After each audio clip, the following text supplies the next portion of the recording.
الحمد لله نحمده ونستعينه ونستغفره ونؤمن به ونتوكل عليه ونعوذ بالله من شرور أنفسنا ومن سيئات أعمالنا من يهده الله فلا مضل له ومن يضلله فلا هادي له.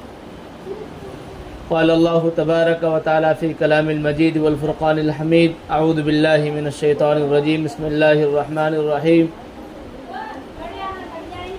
كل نفس ذائقة الموت ثم إلينا ترجعون. وقال تعالى: إذا جاء أجلهم لا يستأخرون ساعة ولا يستقدمون. وقال النبي صلى الله عليه وسلم: لا يؤمن أحدكم حتى يكون هواه تبعا لما جئت به، أو كما قال عليه الصلاة والسلام. بھائیو، دوستو، بزرگوں اور سامنے بیٹھی خواتین حضرات، آج کی جو یہ محفل اور مجلس ہے، یہاں پر ہمارا جمع ہونا ہوا ہے، وہ ایک تعزیتی حساب سے ہوا ہے، اور ایک جو مرحوم ہے ان کے لیے کل کلام پڑھ کر ایصال ثواب کے اعتبار سے ہمارے یہاں جمع ہونا ہوا ہے. دیکھو عزیز دوستوں اور ساتھیوں اور میری ماں بہنوں، اللہ تبارک و تعالیٰ نے ہم سب کو اس روئے زمین پر پیدا فرمایا ہے، تو اللہ تبارک و تعالیٰ نے ہمارے پیدائش کے دن سے لے کر موت تک کا جو وقت ہے اس کو مقرر کر دیا ہے کہ کب کس کی موت آئے گی، کون کتنا سال کا رہے گا، کیا کھانا ہے، کیا پینا ہے، کب مرے گا، کہاں مرے گا.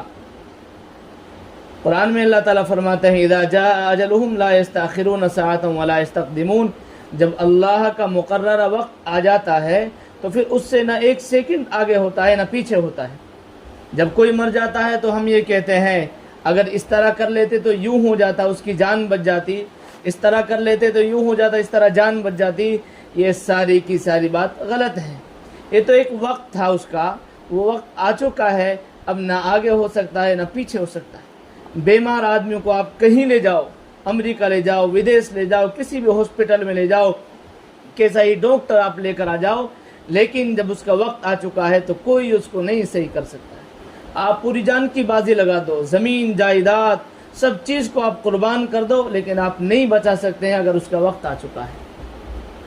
اس لیے میرے بھائیوں، ہمیں کیا کرنا ہے؟ ہمیں کرنا یہ ہے کہ جب اللہ نے ہمارا وقت طے کر رکھا ہے اور یہ نہیں پتا کہ کب موت آئے گی، کس دن آ سکتی ہے، کتنے سانس باقی ہے اور کتنے دن باقی ہے، رات میں یہ دن میں کب آئے گی، تو ہمیں کرنا یہ ہے کہ ہمیں مرنے سے پہلے اپنی مرنے کی تیاری کرنی ہے.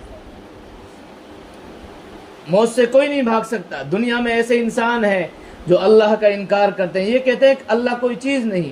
ایسے انسان ہیں جو نبیوں کا انکار کرتے ہیں، ایسے انسان ہیں جو اور دیگر چیزوں کا انکار کرتے ہیں. لیکن پوری دنیا میں چاہے مسلمان ہو یا ہندو ہو یا کسی بھی مذہب کا رہنے والا ہو، موت کا کوئی انکار نہیں کرتا ہے، کوئی انکار کرتا ہی نہیں.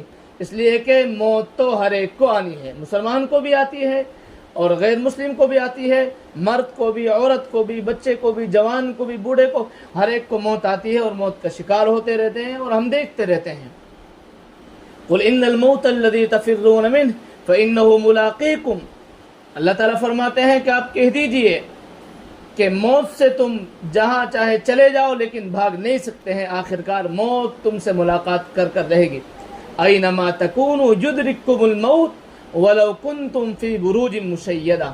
اللہ فرماتے ہیں قرآن کریم میں کہ تم جہاں چاہے چلے جاؤ، مضبوط قلعوں میں جا کر چھپ جاؤ، اور قلعوں میں جا کر 7 تالوں کے اندر، 7 نہیں ہزاروں تالوں کے اندر جا کر چھپ جاؤ اور ذرا سا بھی راستہ مت چھوڑو، موت پھر بھی تمہیں آ کر رہے.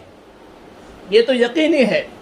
تو اس لیے میرے بھائیوں، جب یہ یقین ہے کہ موت آ کر رہے گی اور ہمارا یقین ہے، یہ بھی ہمارا یقین اور عقیدہ، اس پر ہمارا ایمان ہے کہ مرنے کے بعد اللہ تبارک و تعالی قیامت جب قائم ہوگی اس کے بعد تمام انسانوں کو دوبارہ زندہ کریں گے اور میدان محشر میں جمع کریں گے.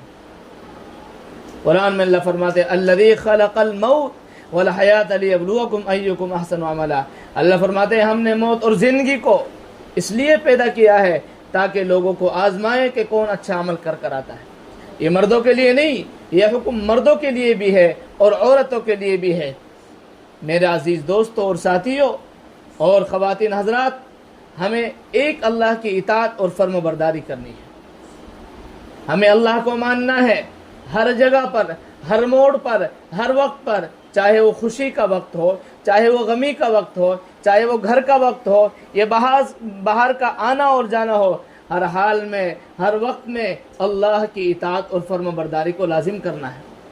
اگر کوئی مر جاتا ہے تو ہم گھنٹے 2 گھنٹے کے لیے، دن 2 دن 4 دن کے لیے ہم اپنے آپ کو بڑا اچھا انسان بنا لیتے ہیں، اور اس کو جانے کے بعد نہ ہم نماز پڑھتے ہیں، نہ ہم ذکر کرتے ہیں، نہ قرآن کی تلاوت کرتے ہیں، بس بھول چکے ہیں، اب ہم جو من میں آتے ہیں وہ ہم کرتے ہیں۔ نہیں، ہمیں اپنی پوری زندگی کو میرے بھائیوں اللہ کی اطاعت اور فرم برداری میں لگانا ہے، گناہوں سے اپنے آپ کو بچانا ہے۔